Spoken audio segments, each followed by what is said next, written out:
All right, how we doing today?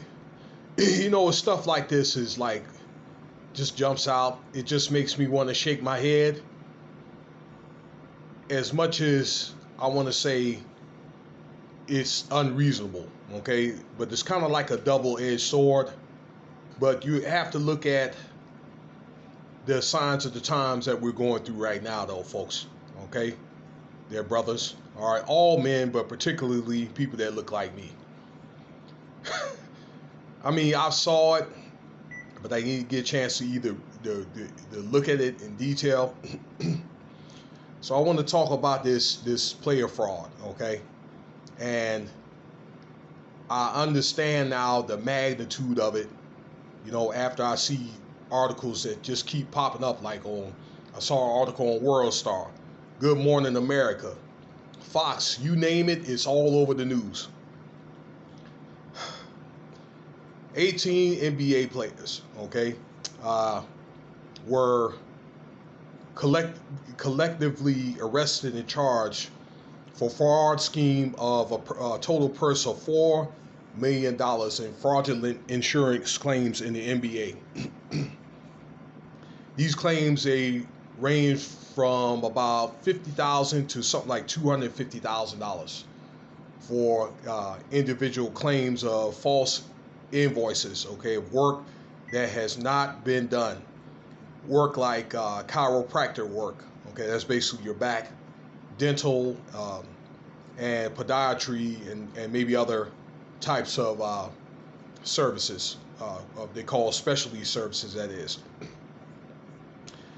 Out of these players, there were notable players like Darius Miles, Sebastian Telfair, Glenn Big Baby Davis, who has actually won a championship with the Boston Celtics, okay, in 2008. I remember that dude when he come out of LSU, and I seen him a little bit when he was with the Boston Celtics. I'm just thinking, man, what makes these guys that think that this stuff didn't or wouldn't catch up with them? All right. Let me see here. One of the guys, his name was Sebastian Telfair, for example, had made a claim, and he wasn't the only one, that I guess he got with a dentist, and this particular dentist signed off on dental work. They had anywhere between 2 to 6 root canals done on the same tooth. All right.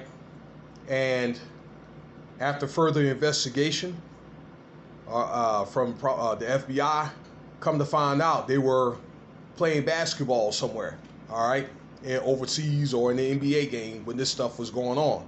So it couldn't have been done because they were not there at the time this so-called dental work was done.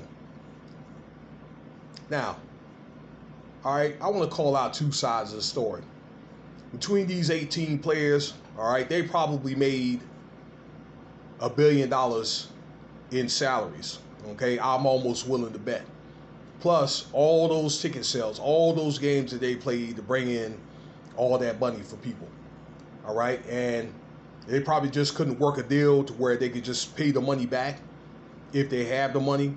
All right, and maybe end up on some type of maybe probation.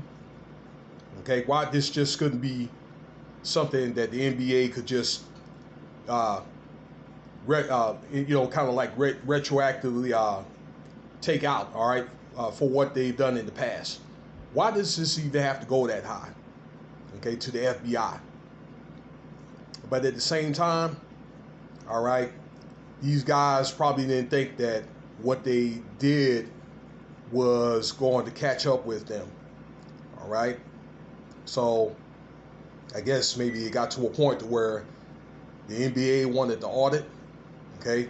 Maybe they want to make some type of changes on these liabilities, on these existing conditions. Probably somebody knew about it, and I'm almost willing to bet that somebody didn't get a cut, okay, for 18 people to be on it. and they probably went back and told somebody, okay, or somebody quit getting money, all right, maybe from kickbacks from this, and they went back and told, all right, or maybe it's just gotten to the point where maybe the powers that be or the NBA executive management want to do something. They want to make examples out of people, all right, to send a strong message to their players or whatever, okay? Basically, how long is this going to keep going on? But nevertheless, I mean, this is something that's not smart, and they're not the only guys that done this, okay? They have allegations in the NFL, okay? Guys like Clinton Portis and some others about the same thing, this insurance fraud thing. All right, now I just think that we're in a period right now where they want to come after men now, okay, with money and success, and just make examples out of them, okay? It goes to show, hey, you ain't really too big for your britches. They had an incident last year where the LA Lakers had to give back $5 million because they took that money from the Small Business Association to put business, to start businesses. Now, you would think that those guys are getting all the salary, all right? They're probably paying out, I'll be willing to bet, well over 120, maybe like 100 to 120 million dollars a year, and they didn't have the money to start their own business. Well, it goes to show that rich people want a discount too. All right, but nevertheless, this is nonsense. I think on both ends. I just think it's a distraction.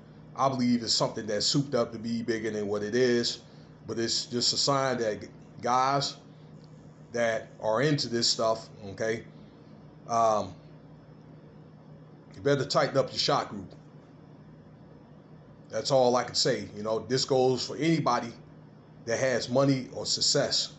And the stuff like this, stuff like these PPP and PUA frauds and all that stuff, okay, this extravagant spending is the reason why the government are looking at any accounts more than $600 that they can scrutinize them. And that's going to be a different topic for a different video, okay? That and control over the internet, so basically they can monitor people. Excuse me there. All right? But this is pretty much like a black eye on the NBA, as well as these players that's done so much for the NBA. And I think, again, it just sends a strong message or whatever.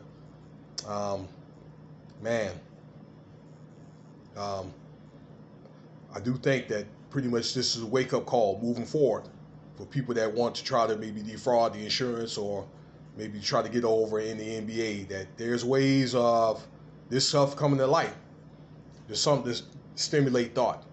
So 18 players are arrested and charged. So we'll see how this thing plays out. All right. Hopefully they can work out a deal to pay this back, and maybe they can get some type of probation. All right. I don't think it's really necessary for it to go that high to where these guys are going to end up getting 15, 20 years in prison or whatever, okay, when they could just pay the money back. But then again, that's what they're doing or whatever, okay, that some of these guys are doing. Like the one guy that I did on, I think it's Mo Fain, he's getting 17 years for PPP fraud, all right? So, yeah, they're making a strong statement, especially for people that look like me. So just keep in mind, this is not your arrest, okay? That's if you look like me and you're behind enemy lines. And it's a prosecutor up in New York, a federal prosecutor, federal charges. These are serious. So they've been watching this stuff for a long time. You get charged federally, you're going to do 85%. I mean, this is the reason why you do so much time, because this is something that they watch for years. All right? Keep that in mind. Remember that. All right, I don't want to hold too much of your time. Thanks for listening. And subscribe if you liked this video. Feel free to leave your comments. Let me know something I missed out. Check out some of the other videos. If you want to donate to the channel, Cash App, $ Winston Spivey, or SPIVEW1 at unlv.nevada.edu. Thanks for listening.